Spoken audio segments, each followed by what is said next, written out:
vous êtes une épouse, le Seigneur attend que vous soyez un bon confident. Première relation, il dit, hommes, aimez vos femmes. Le Christ a aimé l'église et s'est donné. Regarde, l'amour de Dieu consiste à donner. C'est pour ça que quand le Fils vient, le Père ne le rejette pas. Parce que le Père, lui, son amour, son cœur, a donné son amour. Tu n'as pas encore. Toi, quand tu as demandé à Dieu qui t'a pas donné, tu penses qu'il t'a refusé. Dieu ne refuse jamais rien. S'il ne donne pas, il y a une raison. Soit la chose peut te tuer, soit c'est pas le moment, mais il ne refuse jamais rien. Pourquoi? Parce que son amour, là, son cœur, là, c'est donner. Tout ce que Dieu sait faire, c'est donner. Ça s'appelle amour. Quand on aime, on donne. Et on donne jusqu'à donner sa vie. Donc Dieu s'appelle donner. L'amour, c'est donner. Je donne. Que je te connaisse, je ne te connais pas. Je donne. Que je t'aime, je ne t'aime pas. Je donne. Que je te déteste, je ne te déteste pas. Je donne. L'amour, c'est donner. Dieu, c'est donner.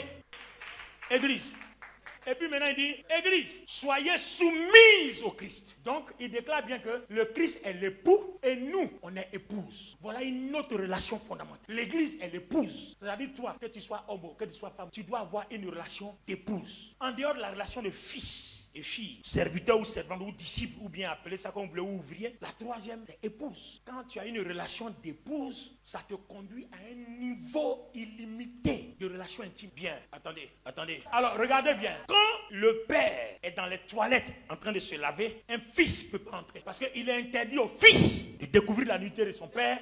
C'est une malédiction. Encore moins un serviteur. Il ne s'approche même pas des 4 mètres. Parce que le serviteur ne dort pas dans la cour familiale. Il a sa maison à côté. Donc vous voyez qu'on a des niveaux graduels de relation avec Dieu. Même le fils, si le père oublie sa serviette, papa, quand il va venir comme ça, papa, voilà ça. Et puis il prend, et puis il s'en va. Ah, le jour où Cam a vu là, on l'a maudit, il est devenu le dernier de ses frères. Donc vous voyez qu'il y a une relation avec le fils. Le fils a tout l'héritage, il y a des choses qui lui sont réservées. Mais l'épouse, quand elle arrive, elle ne frappe pas et puis elle rentre. Soit nue, ne soit pas nue, elle entre.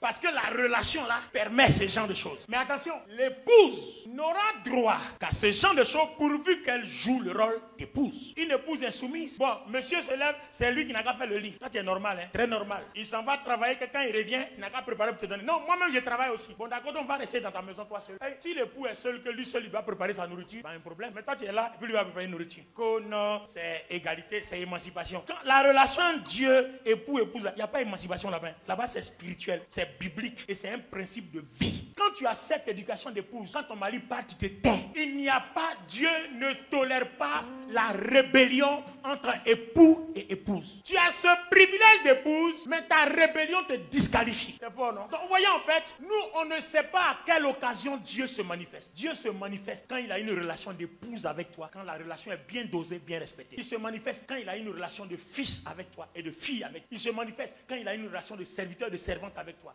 Quand la relation est bien dosée, il va te parler. Pose-lui la question, il va te répondre. Attends, le serviteur a besoin qu'on lui donne les éléments, il s'en va au champ. Le père lui a donné une mission, il s'en va faire. Mais il va lui parler. Donc on ne sait pas comment il ne te parle pas. S'il ne te parle pas, ça veut dire que tu n'es pas un bon serviteur. Parce qu'un serviteur, on lui donne une feuille de route. Il va en mission. Il a un travail à faire. Donc c'est pour ça qu'on lui parle. Donc toi, tu n'as pas fini le travail, tu veux qu'on te parle. Ce qu'on t'a dit là, tu as fait. C'est quand tu viens rendre compte là, tu parles maintenant. Toi, tu ne rends jamais compte. Ça veut dire que tu ne portes pas du fruit. Et comme tu ne portes pas du fruit, tu as peur de venir rendre compte. Parce que tu sais que tu n'as pas porté du fruit. Donc la relation entre père et serviteur, c'est la qualité des fruits que tu... La relation entre le père et le fils, c'est la qualité de la façon dont tu gères les affaires du père dans la maison. Parce que les serviteurs sont sous ton autorité. Et c'est ce que le fils aîné faisait. Il dit, je travaille comme un esclave. Je suis là, je gère tout. Et puis on ne me donne rien. On dit non, c'est parce que tu fais bien que tout l'héritage là est pour toi. Et puis ça s'accumule au fur et à mesure. Attends, celui même qui a tout fait, il est parti, il est revenu là. On lui a donné. Et toi qui travailles, c'est que c'est illimité. Tu en auras jusqu'à. Mais épouse, c'est une autre dimension, notre niveau. C'est un autre niveau. L'épouse, on va te toucher là où tu sens le plaisir. Mais il faut que toi aussi tu te manifestes pour que l'époux ait du plaisir. La dernière partie, Jean 15:15. Je ne vous appelle plus serviteur parce qu'un serviteur n'est pas mis au courant des affaires de son maître. Je vous appelle mes amis parce que je vous ai fait part de tout ce que j'ai appris de mon père. Quand vous êtes une épouse, le Seigneur attend que vous soyez un bon confident. La bonne épouse est forcément une confidente, est forcément une amie. C'est-à-dire on peut tout lui dire sans avoir peur que un seul de ce qu'on dit là se retrouve dehors, même chez sa meilleure copine. Donc vous voyez, quand votre relation arrive au stade d'amis, vous devenez des confidents. On te dit des choses parce qu'il y a une confiance qui s'installe. Donc ami que le Seigneur emploie ici là, c'est une confiance qui doit exister entre Dieu et toi. C'est pour ça qu'il dit, si quelqu'un est fidèle dans les petites choses, sera fidèle dans les grandes. Donc quand le Seigneur arrive à un niveau de confiance avec vous, les petites choses qu'il vous a données là, Dieu commence à faire des choses extraordinaires. C'est pour ça que le Christ dit, tout ce que j'ai appris de mon Père, Je vous l'ai dit. C'est pour ça que Dieu appelait Abraham son ami. Quelle est la qualité de ta relation? Rebelle ou épouse? Rebelle ou ami? Rebelle ou fils ou fille? Rebelle ou serviteur ou servante? Jean 15, il dit, si vous portez du fruit parce que vous êtes connecté à moi, alors la gloire de mon Père se manifestera de façon visible aux yeux des hommes. Tu veux voir Dieu? Lève les mains et puis dis à Dieu en 1 minute. J'ai écouté ce message aujourd'hui parce que ce message-là, il me fallait ça avant cette fin d'année pour commencer une nouvelle saison en 2025. Même quand vous avez ce genre de message, même quand les situations sont difficiles chez les autres, chez vous tout va bien.